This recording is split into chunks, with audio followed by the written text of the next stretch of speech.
All right, now we are here and we are now getting ready to do the editing process for the road to Vogue. Now, guys, I went ahead and actually, really, to be transparent with you guys, I absolutely forgot about this process and edited all these photos already. So I'm just going to come here and just give you a brief overview of the reason why I edited and just kind of go from there. So I can't really give you exactly what I did because, like I said, I really kind of forgot that I was going to give you this process. But let's just go ahead and dive right into the iPad right now. Now, as you can see, guys, like I said, this was really going to be a black and white focus shoot, which I told y'all guys in the beginning, as you know. So most of these are all black and white, but I did go ahead and convert a few of them to color because I wanted a few in color just to give me those type of options. Now, as you can see, this is one right here, for instance, in color. As you can see, I really like the vibe that we got going on there. And let's just go ahead. As you can see, the ones that she hearted, if you don't know the process, I send her this link through Adobe, and then she go ahead and she hearts what she likes, so therefore it'll sync back on me. That's the reason why you're seeing the hearts on the screen right now, because those are the ones she liked. Now, as far as the ones I'm going to send to Vogue, I really don't know yet. I'm just went ahead and edited all of these because I just wanted to see how they all are, and plus it was kind of black and white, so it was actually really easy. I just did like really basic things to these black and whites. But once again, like I said, I did do a few in color. Because I really wanted to go with this vibe like this right here. I really like what's going on right there in color. This as well, I really like that, how that was going in color. So just like a few of them, but I will show you the ones I am really kind of thinking about. I'll show you the quick edits. Like I was just going to put on a tab. I just really kind of just did really basic things. Like it was already good stuff. I'll show you the before and after right here. I actually really didn't touch this one because I like the before this one. So this is the one that's straight out of the camera. This is the color, but this is the one that came straight out of the camera. So I like that. So I'm not really going to touch on that one that much. I don't know. I'm thinking about it. I may do a little something here. Let's see. I'm going to bring down the blacks. Should I crush the blacks complete now? I'll bring it for about right here. I'm gonna crush the whites just a tad bit as well. I may actually turn down the exposure just a tad bit too. That'd be fine. Let's see, I'll raise the shadows just a tad bit. See, I kind of like the highlighted look, so I think I'm gonna just raise the highlights just a tad bit. I'm gonna get rid of,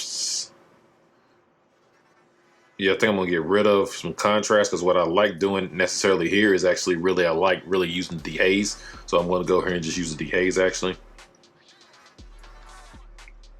Just a tad bit, not too much. And then bam, I'm gonna turn down the clarity. That's what I always do, about 15. Then I always jump my texture to 20 because that's just what I like doing. So when I go ahead and do my final skin retouching, it's nice and crisp. Let's see here, so there goes that. Let's see here, I'm gonna do a little vignetting. Maybe just a tad bit. Let's go ahead and go here. Cut up the sharpening. Like so, I really like doing all this stuff. I like doing it to the max because therefore when I really get a hold of it and, you know, Affinity Photo and things of that nature, then I'm just really be able to get the skin to the best of my abilities. So therefore I can just knock it out and make sure I get it the way I want it. Cut that on. Yeah, that don't look too good, the auto. Sometimes this auto stuff really just don't work as well. Sometimes it do, sometimes it don't, but it looks like I'm just gonna cut that off. It's really not that bad actually, so I really shouldn't even really touch that because it's really not that bad. I just wanna go through and make sure I got everything correct. Yeah, so that's pretty much about it right here. So I will keep that one right there, but obviously, like the other ones, I did a little bit more, so I'm gonna go through and show you exactly what I did on those. As you can see, I really like these as well, but I just went ahead and did a little bit more. Definitely changed the profile a little bit, brought down the blacks. Like I said, everything is still kind of really minor, but the main thing I did here, I used the mask. That was the main thing I kind of did. I kind of masked her out so I can kind of get that background a little bit more evenly with her and just to kind of bring her out just a tad bit. So as you can see here, I just brung the exposure down, brung down some highlights because I really didn't want that pop like I gave in that last photo.